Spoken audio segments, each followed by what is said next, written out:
You look at any screenshot of Brink, you know it's Brink. It can't be mistaken for anything else.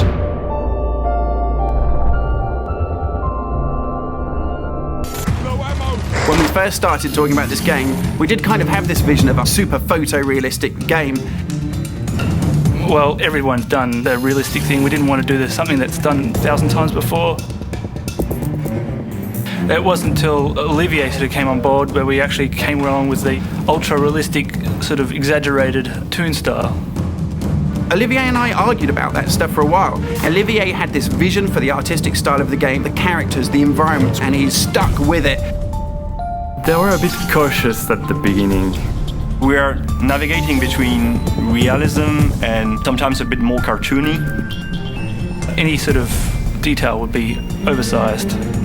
Because of this really fast-paced action and combat game, you have to quickly identify who's in front of your gun. So having this kind of exaggerated style makes things easier for everybody. The facial animation, that's something that is quite difficult to achieve. If you remove just a little bit of expression on an eyebrow, you have a very different result.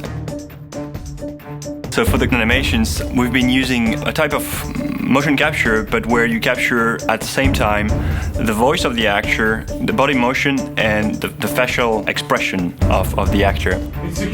So that was our approach, to come up with something a bit different, not just realistic. The environment is just absolutely kick-ass. For the Founders Tower, we used a clean white architecture style. And the aesthetic for the airport was inspired by Santiago Calatrava to keep it sort of sterile and clean. As you head further south to the areas where refugees are arriving, you enter more shantytown-like features, clearly inspired by favelas from Rio de Janeiro. Everything is working now. It looks great, so yeah, I'm proud of what we've been doing. It's awash with colors. It's awash with vibrancy. It's a lived-in world that you can just, reach into the screen and feel like you understand it, like you're living there yourself.